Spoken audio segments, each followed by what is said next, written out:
اعوذ باللہ من الشیطان اللعین الرجیم بسم اللہ الرحمن الرحیم الحمد للہ رب العالمین والصلاة والسلام علی اشرف الانبیاء والمرسلین واہل بیتہ الطیبین الطاہرین المعصومین اما بعد۔ سورہ مبارکہ قمر آیت نمبر 4 سے آیت نمبر 24، 4 سے 24 تک۔ بسم اللہ الرحمن الرحیم۔ وَلَقَدْ جَاءَهُم مِّنَ الْأَنبَاءِ مَا فِيهِ مُزْدَجَرٌ حِكْمَةٌ بَالِغَةٌ فَمَا تُغْنِ النُّذُرُ فَتَوَلَّ عَنْهُمْ يَوْمَ يَدْعُ الدَّاعِ إِلَى شَيْءٍ نُكُرٍ خُشَّ عَنْ أَبْصَارُهُمْ يَخْرُجُونَ مِنَ الْأَجْدَاثِ كَأَنَّهُمْ جَرَادٌ مُنْتَشِرٌ مُهْطِعِينَ إِلَى الدَّاعِ يَقُولُ الْكَافِرُونَ هَذَا يَوْمٌ عَسِرٌ كَذَّبَتْ قَبْلَهُمْ قَوْمُ نُوحٍ فَكَذَّبُوا عَبْدَنَا وَقَالُوا مَجْنُونٌ وَازْدُجِرَ فَدَعَا رَبَّهُ أَنِّي مَغْلُوبٌ فَانتَصِرْ فَفَتَحْنَا أَبْوَابَ السَّمَاءِ بِمَاءٍ مُنْهَمِرٍ وَفَجَّرْنَا الْأَرْضَ عُيُونًا فَالْتَقَى الْمَاءُ عَلَى أَمْرٍ قَدْ قُدِرَ وَحَمَلْنَاهُ عَلَى ذَاتِ أَلْوَاحٍ وَدُسُرٍ تَجْرِي بِأَعْيُنِنَا جَزَاءً لِمَنْ كَانَ كُفِرَ وَلَقَدْ تَرَكْنَاهَا آيَةً فَهَلْ مِن مُّدَّكِرٍ فَكَيْفَ كَانَ عَذَابِي وَنُذُرِ وَلَقَدْ يَسَّرْنَا الْقُرْآنَ لِلذِّكْرِ فَهَلْ مِن مُّدَّكِرٍ كَذَّبَتْ عَادٌ فَكَيْفَ كَانَ عَذَابِي وَنُذُرِ إِنَّا أَرْسَلْنَا عَلَيْهِمْ رِيحًا صَرْصَرًا فِي يَوْمِ نَحْسٍ مُسْتَمِرٍّ تَنزِعُ النَّاسَ كَأَنَّهُمْ أَعْجَازُ نَخْلٍ مُنقَعِرٍ فَكَيْفَ كَانَ عَذَابِي وَنُذُرِ وَلَقَدْ يَسَّرْنَا الْقُرْآنَ لِلذِّكْرِ فَهَلْ مِن مُّدَّكِرٍ كَذَّبَتْ ثَمُودُ بِالنُّذُرِ فَقَالُوا أَبَشَرًا مِّنَّا وَاحِدًا نَّتَّبِعُهُ إِنَّا إِذًا لَّفِي ضَلَالٍ وَسُعُرٍ۔ ارشاد پروردگار ہوتا ہے وَلَقَدْ جَاءَهُم مِّنَ الْأَنبَاءِ مَا فِيهِ مُزْدَجَرٌ، یقیناً ان کے پاس اتنی خبریں آ چکی ہیں کہ جو عبرت حاصل کرنے کے لیے بہت کافی ہیں۔ یعنی اگر کوئی نصیحت لینا چاہے تو نصیحت لینے کے لیے کافی باتیں ان کے سامنے بیان کی جا چکی ہیں، مگر بہرحال جن کو نصیحت قبول نہیں کرنی ہوتی ہے ان کے پاس عذر اور بہانے بہت سارے ہیں۔ یہ خاص اگر آپ کے ذہن میں رہے تو سورہ قمر کے آغاز میں شق قمر کے وہ معجزے کا ذکر کیا جا چکا، جیسے مشرکین مکہ نے جھٹلا دیا اور یہ کہا کہ یہ جادو ہے۔ اب پروردگار عالم فرماتا ہے حکمت بالغہ، ایسی پر اثر حکمت کی باتیں مگر وہ فائدہ نہیں دیتی، یعنی یہ تنبیہات، یہ ڈرانا انہیں فائدہ نہیں پہنچاتا، اس لیے کہ وہ اس سے کوئی نصیحت لینا نہیں چاہتے۔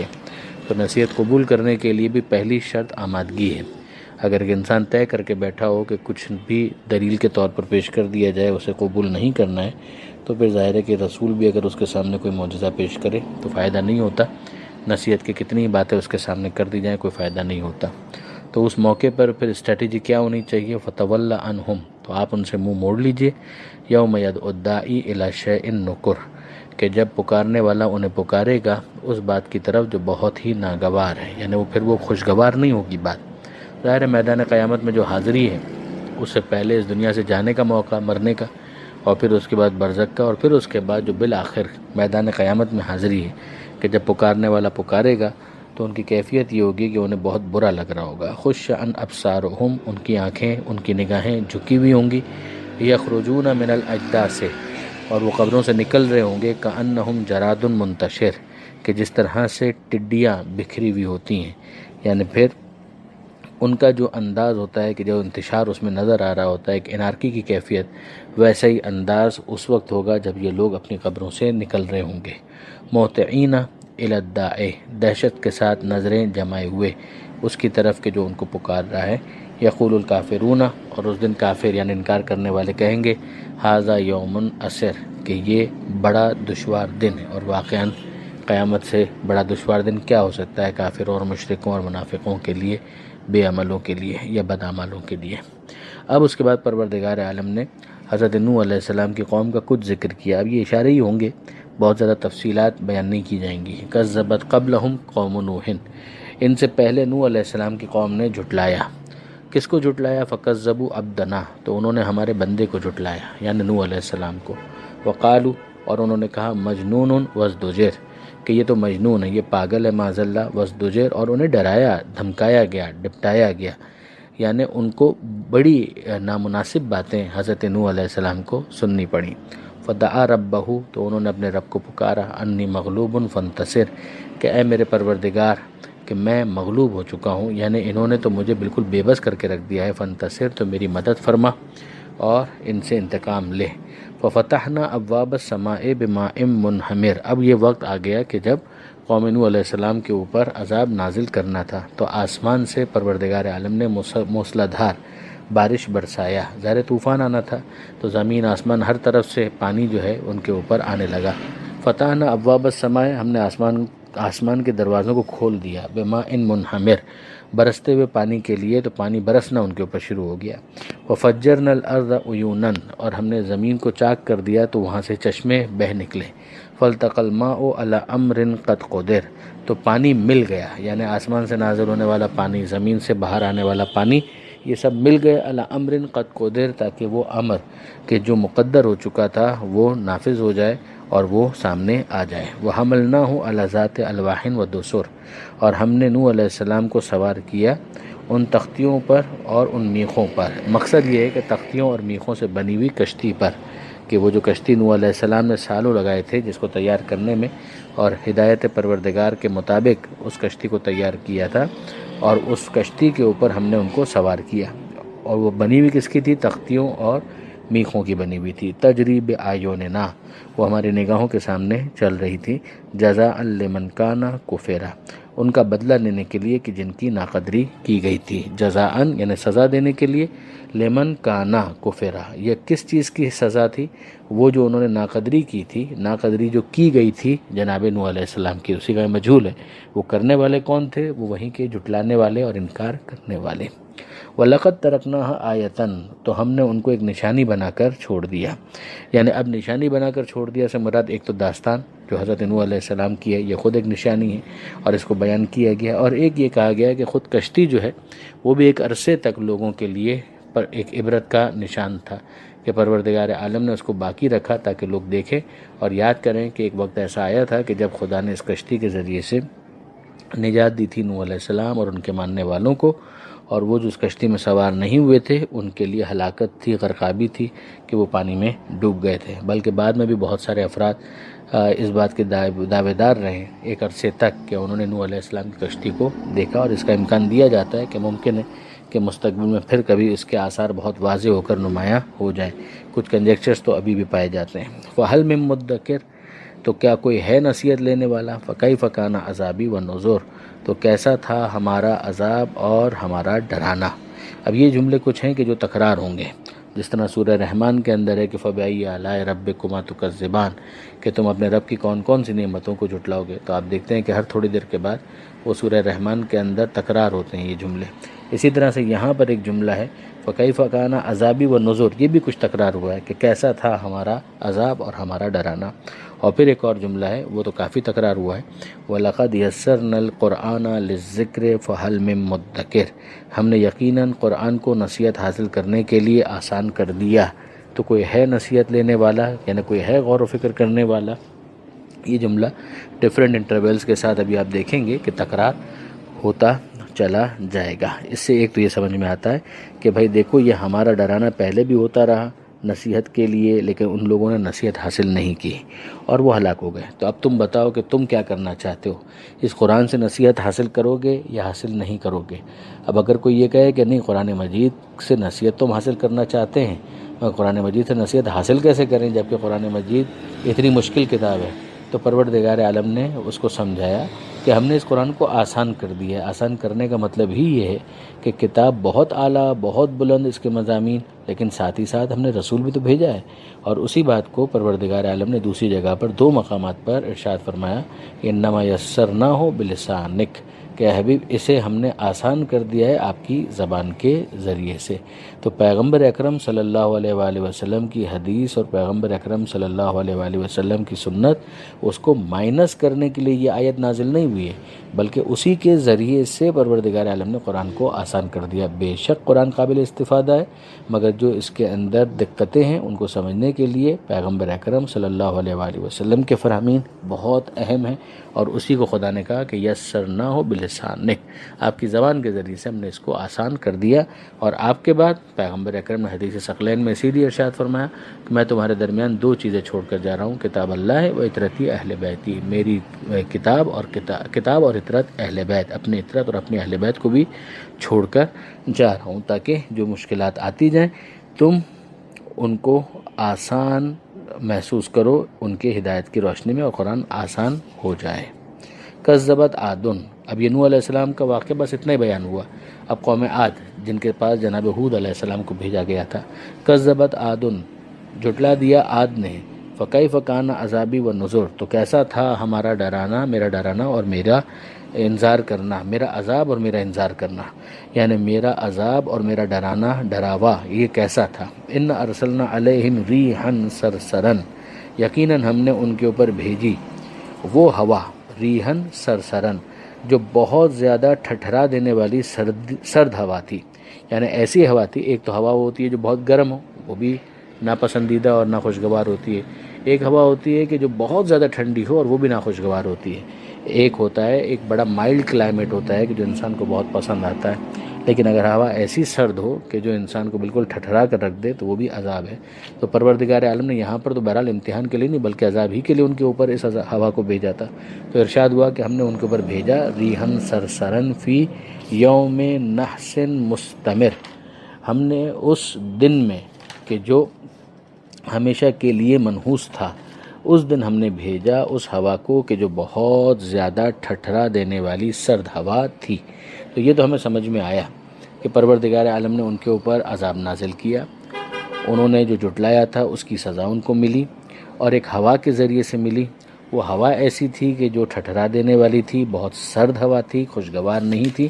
اور پھر آگے جو بات کہی گئی کہ تنزع الناس، کہ وہ اکھاڑ پھینکتی تھی انسانوں کو، کأنہم اعجاز نخل منقعر، جیسے درختوں کے تنوں کو جڑ سے اکھاڑ دیا جائے تو وہ کس طریقے سے بکھرے پڑے ہوتے ہیں، ویسی ہوا ان کے اوپر بھیجی کہ جو ان کو اکھاڑ کر پھینک رہی تھی۔ اس سے سمجھ میں آیا کہ وہ ہوا بہت تند تھی، بہت تیز تھی، بہت اسپیڈ تھی اس کی، یہ بھی سمجھ میں آ گیا۔ اب جو ایک درمیان میں جو لفظ استعمال ہوا ہے کہ وہ دن نحسن مستمر، وہ منحوس دن تھا، تو ظاہر ہے کہ وہ مبارک دن تو نہیں تھا کہ جس میں پروردگار عالم نے عذاب نازل کیا۔ ایک بحث اس بارے میں کی گئی کہ وہ دن خود منحوس تھا یا اس واقعے کی وجہ سے اس کو منحوس شمار کیا جا رہا ہے، اور دوسری بات یہ کہ یہ مستمر جو کہا جا رہا ہے تو اس کا کیا مطلب ہے۔ بعض نے اس کا ترجمہ یوں کیا کہ وہ ہمیشہ کے لیے منحوس دن تھا، یعنی جو دن ان کے عذاب کے لیے انتخاب کیا گیا وہ پہلے اور بعد میں ہمیشہ کے لیے منحوس ہی تھا۔ اور ایک یہ کہا گیا کہ نہیں جناب، یہ مقصد نہیں ہے، بلکہ مقصد یہ ہے کہ مستمر جو ہے اس سے طاقت کو مراد لیا جا رہا ہے۔ جس طرح ذو مرۃ فاستویٰ، وہ جو سورہ نجم کے اندر ہم نے پڑھا تھا، تو وہاں پر بھی اس کا مطلب کیا گیا تھا طاقتور، تو وہ اس سے نکلا ہے کہ یعنی وہ جو ہوا تھی وہ بہت زیادہ طاقتور تھی اور اس کے اندر بہت زیادہ شدت پائی جاتی تھی۔ اب اس کے بعد ایک اور بات یہ کہی گئی کہ جناب علی، یہ جو نحوست ہوتی ہے اس کو دنوں سے مخصوص نہ کیا جائے۔ بعض روایت اس طرح کی ہے کہ نہیں، بعض دن بھی اس طرح سے نحس ہوتے ہیں، جس طرح سے بعض دن جو ہیں یا بعض راتیں بڑی مبارک ہوتی ہیں، جیسے شب قدر کے لیے قرآن مجید کے اندر یہ لفظ استعمال ہوا ہے کہ انا انزلناہ فی لیلۃ مبارکہ، کہ ہم نے اس کو بڑی مبارک رات کے اندر نازل کیا۔ تو جس طرح سے راتیں مبارک ہوتی ہیں اسی طریقے سے راتیں منحوس بھی ہوتی ہیں، دن مبارک ہوتے ہیں اسی طریقے سے دن منحوس بھی ہوتے ہیں، لیکن اس کی وجہ کیا ہو سکتی ہے وہ ہمیں نہیں معلوم۔ یعنی اگر اس حوالے سے آپ امکان کی بات کریں تو امکان تو ہے، جیسے کہ صاحب تفسیر نمونہ نے کہا کہ عقلی اعتبار سے امکان تو ہے، مگر آپ اس کو اسٹیبلش کیسے کریں گے کہ کون سا دن منحوس ہے کون سا دن مبارک ہے؟ اب اگر شب قدر کے بارے میں ہمیں پتہ ہے کہ یہ رات مبارک ہے تو وہ اس لیے پتہ ہے ہمیں کہ پروردگار عالم نے بتایا ہے، معصومین نے بتایا ہے، قرآن مجید نے بتایا ہے، رسول خدا نے بتایا ہے۔ اگر یہ ہمارے پاس معلومات نہ ہو تو اس کو انفولڈ کرنے کا ہمارے پاس کوئی دوسرا طریقہ نہیں ہے۔ دنوں میں فرق ہوتا ہے، راتوں میں فرق ہوتا ہے، یقیناً کلائمیٹ کے اعتبار سے فرق ہوتا ہے، مختلف فرق ہوتے ہیں۔ کچھ وہ فرق ہوتے ہیں جو مشاہدے میں آ جاتے ہیں، جن کو ہم آبزرو کر سکتے ہیں، ٹھنڈا ہونا، گرم ہونا، یہ ساری چیزیں۔ مگر کیا غیبی طور پر وہ کچھ برکتیں لے کر آیا ہے یا اس کے اندر کچھ نحوستیں ہیں، وہ جب تک ہمیں پتہ نہ چل جائیں ہمارے پاس ججمنٹل ہونے کی کوئی گنجائش نہیں ہے۔ اسی لیے زیادہ بہتر اور مناسب یہی ہے کہ انسان اپنی کوششوں کو ترک کر کے ان چیزوں کے پیچھے ہی اگر پڑا رہے گا تو شاید وہ پریکٹیکلی کام نہیں کر پائے گا۔ لہٰذا مناسب یہی ہے کہ وہ اپنے کاموں کو جاری و ساری رکھے، پروردگار عالم کے اوپر بھروسہ رکھے اور صدقہ وغیرہ دیتا رہے اور اپنے کاموں کو ڈسٹرب نہ ہونے دے۔ ہاں، جیسے بعض دنوں کے بارے میں ہمیں پتہ ہے کہ مثلا قمر در عقرب وغیرہ کے بارے میں بہت زیادہ تاکید ہے کہ اس میں نکاح یا شادی وغیرہ نہ کی جائے، تو ٹھیک ہے، اس کو ایوائڈ کیا جا سکتا ہے تو ایوائڈ کیا جائے، مگر ایسا بھی نہ ہو کہ انسان اپنے جو روزمرہ کی زندگی کے معمولات ہیں اور جو اس کی ایکٹیویٹیز ہیں وہ بالکل سسپینڈ ہو کر رہ جائیں، صرف اس وجہ سے کہ وہ ہر دن کے اندر نحوستیں تلاش کرتا رہے۔ ہاں، اب اگر مثال کے طور پر کسی دن کوئی خاص ایونٹ ہوا تھا اور اس کی یاد منائی جاتی ہے، اس کی وجہ سے انسان اپنے ایکٹیویٹیز کو آرگنائز کرتا ہے تو بہت مناسب ہے۔ مثلا کسی دن پتہ چلے کہ معصوم کی ولادت تھی تو اس دن وہ خوشی کی کوئی تقریب رکھے، یہ تو مناسب بات ہے۔ اگر یہ پتہ چلے کہ اس دن تاریخی اعتبار سے کسی معصوم کی شہادت کی تاریخ ہے اور اس دن وہ مثلا غم کی کوئی محفل رکھ لے اور خوشی کی کوئی تقریب نہ کرے، تو یہ تو محبت کے تقاضے ہیں اور اس کو اسی حد تک رہنا چاہیے۔ تو پروردگار عالم فرماتا ہے پھر واپس فَكَيْفَ كَانَ عَذَابِي وَالنُّذُرُ، کہ کیسا تھا میرا عذاب اور میرا ڈرانا۔ وَلَقَدْ يَسَّرْنَا الْقُرْآنَ لِلذِّكْرِ فَهَلْ مِن مُدَّكِرٍ، تو ہم نے یقیناً قرآن کو نصیحت حاصل کرنے کے لیے آسان کر دیا، تو کوئی ہے نصیحت لینے والا۔ نوح علیہ السلام کا ذکر ان کی قوم کا مختصراً آیا، پھر ہود علیہ السلام کی قوم کا، قوم عاد کا مختصراً ذکر آیا، اور اب قوم سمود کا جن کی طرف جناب صالح علیہ السلام کو بھیجا گیا تھا ان کا مختصراً ذکر آتا ہے۔ کذبت ثمود بالنذر، سمود والوں نے بھی جھٹلا دیا، جو ان کو ڈرایا گیا تھا، جو ان کو پیغام دیا گیا تھا ان کو بھی جھٹلا دیا اور پیغام دینے والوں کو بھی جھٹلا دیا۔ فقالو، تو انہوں نے کہا ابشرا منا واحدا نتبعہ، کیا ایک انسان کو جو ہم ہی میں سے ہے اس کی ہم اتباع کریں؟ ان اذن لفی ضلال وسعور، اگر ہم ایسا کریں تو پھر ہم گمراہ ہیں اور ہم دیوانے ہیں۔ یعنی ہدایت کی اتباع کرنا ان کے لیے کوئی امپورٹنس نہیں رکھتا، وہی ان کا ایگو والا ایشو کہ یہ تو ایک انسان ہے، ہم ہی میں سے ہے، تو کیسے ہم اس کی اتباع کر سکتے ہیں؟ اگر ہم ایسا کریں تو یہ ہماری گمراہی کے اوپر سند ہو جائے گی اور ہماری دیوانگی کی دلیل بن جائے گی۔ یہ آیت نمبر 24 کہ جس پر صفحہ مکمل ہوا۔ پروردگار عالم سے دعا ہے قرآن پڑھنے، سمجھنے اور عمل کرنے کی توفیق عطا فرما، اور وارث قرآن امام زمانہ کے ظہور میں تعجیل فرما۔ وآخر دعوانا ان الحمد للہ رب العالمین۔ والسلام علیکم ورحمۃ اللہ وبرکاتہ۔